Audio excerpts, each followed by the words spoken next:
Donald Trump जब दोस्त हो तो दुश्मन का क्या जरूरत। गद्दी में आने के बाद ट्रंप जी तो टैरिफ पे टैरिफ टैरिफ पे टैरिफ इंपोज कर रहा है। इस सज्जन को क्या तकलीफ है भाई, क्या तकलीफ है इनको?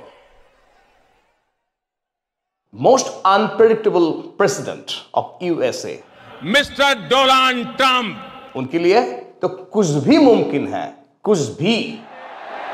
India US friendship, India US friendship. आज सकाल ठीक भोर 5টার সময় ডোনাল্ড ট্রাম্প তার সমাজ বার্তায় জানালেন যে 1 অক্টোবর থেকেই আমেরিকা সরকার পৃথিবীর বিভিন্ন দেশ থেকে আমদানি করা ঔষধের উপরে 100% ট্যারিফ ধার্য করতে চলেছে। আর এরই সাথে ভারতবর্ষের ফার্মাসিউটিক্যাল সেক্টরে শুরু হয়েছে একটা আতঙ্কের আবহ। কারণ ভারতবর্ষ সারা পৃথিবীতে যে পরিমাণ ঔষধ রপ্তানি করে থাকে তার প্রায় 30% ঔষধ কেবলমাত্র আমেরিকার মার্কেটেই রপ্তানি করে থাকে। তা স্বাভাবিকভাবেই এই অপ্রত্যাশিত ঘোষণার সাথে সাথে ভারতবর্ষের ইকোনমিতে একটা বড়সড় প্রভাব পড়ার আশঙ্কা করা হচ্ছে। তবে ডোনাল্ড ট্রাম্প সাহেব জানিয়েছেন তার এই ট্যারিফ ধার্য করা দেশের ইন্টারনাল সিকিউরিটির কারণে। সারা পৃথিবীর কোনো ওষুধ কোম্পানিকে আক্রমণ করা তার লক্ষ্য নয়, তার কেবলমাত্র লক্ষ্য হচ্ছে দেশের ইন্টারনাল সিকিউরিটি।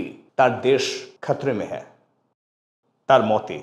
তার জন্যই তিনি মনে করছেন যে বিদেশ থেকে আগত সস্তা পণ্যগুলোকে ট্যারিফ দিয়ে জব্দ না করলে তার দেশের কোম্পানিগুলো মার খাবে।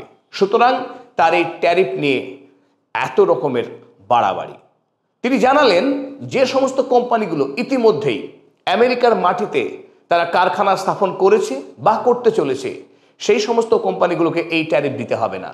কিন্তু যে সমস্ত ঔষধ, বিশেষ করে ব্র্যান্ডেড অ্যান্ড পেটেন্টেড মেডিসিন সরাসরি বিদেশ থেকে যেগুলো আমেরিকার মাটিতে আমদানি করা হয় সেগুলোর উপরে যত আক্রোশ ট্রাম্প সাহেবের। তো ট্রাম্প সাহেব আরও 2টি পরপর টুইট বার্তা দিয়েছেন, যে টুইট বার্তাগুলোতে তিনি জানিয়েছেন হেভি ট্র্যাক, কিচেন কেবিনস থেকে শুরু করে আপহোলস্টার্ড ফার্নিচারের উপরে তিনি নতুন করে আরও 30% ট্যারিফ ধার্য করতে চলেছেন। এই আপহোলস্টার্ড ফার্নিচারের ক্ষেত্রে ভারতবর্ষের প্রভূত ক্ষতি হওয়ার সম্ভাবনা। কারণ ভারতবর্ষের যে পরিমাণ আপহোলস্টার্ড ফার্নিচার নির্মিত হয় তার 69% বাজারই হচ্ছে আমেরিকা। আমেরিকায় গত বছরে প্রায় 1,02,000-এর বেশি শিপমেন্ট ভারতবর্ষ থেকে গিয়েছিল। সুতরাং ভারতবর্ষের যে ফার্নিচার ইন্ডাস্ট্রি সেখানে বড়সড় ঝুঁকির আশঙ্কা দেখা দিয়েছে। ট্রাম্প সাহেবের আজকের এই ভোরের উপর্যুপুরি সমাজ মাধ্যম বার্তাতে ভারতবর্ষে অর্থনীতি মহলে একটা দুশ্চিন্তার কালো মেঘ তৈরি হয়েছে।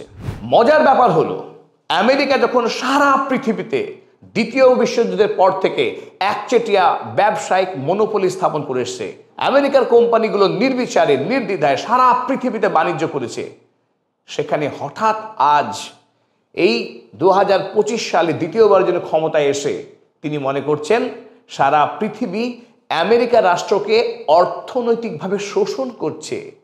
বড্ড হাস্যকর একটি বিষয়। পৃথিবীর অর্থনৈতিকভাবে সবচাইতে শক্তিশালী রাষ্ট্র আমেরিকা নাকি এখন পৃথিবীর অন্যান্য রাষ্ট্রগুলোর দ্বারা প্রবঞ্চিত হচ্ছে। আমেরিকা রাষ্ট্র নাকি তার আর্থিক স্বাস্থ্য ভঙ্গুর হয়ে যাচ্ছে এই দেশগুলো সস্তা পণ্য এসে। আমেরিকা ফার্স্ট তার একটাই slogan, make America great again.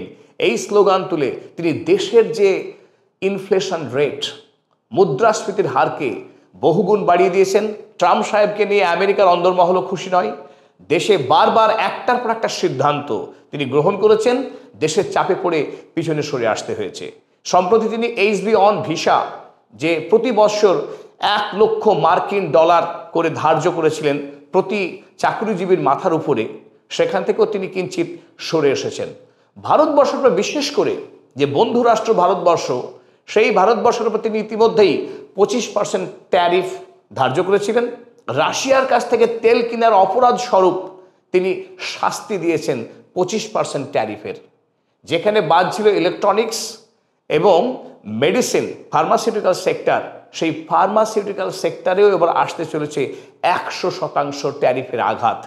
স্বাভাবিকভাবেই সারা পৃথিবী, ভারত সহ সারা পৃথিবী এখন বিচলিত, এবং এই আনপ্রেডিক্টেবল ট্রাম্প সাহেবকে কিভাবে বাগে আনা যায় তা নিয়ে রীতিমতো দুশ্চিন্তাগ্রস্ত পৃথিবী। 2024 অর্থবর্ষে ভারত থেকে 27.9 বিলিয়ন ডলারের যে ঔষধ রপ্তানি হয়েছিল, তার 31% ঔষধ কেবলমাত্র আমেরিকাতেই রপ্তানি হয়েছিল। অর্থাৎ ভারতীয় টাকায় তার পরিমাণ একটা বিপুল 77,231 কোটি টাকার ঔষধ ভারত থেকে আমেরিকায় রপ্তানি হয়েছিল। এই সিদ্ধান্তের ফলে ভারতবর্ষের কিছু ফার্মাসিউটিক্যাল জায়ান্ট যেমন doctor Reddy, Lupin, gland Pharma, Zydus life science, এই ধরনের কোম্পানিগুলো প্রভূত পরিমাণে ক্ষতিগ্রস্ত হওয়ার আশঙ্কা রয়েছে।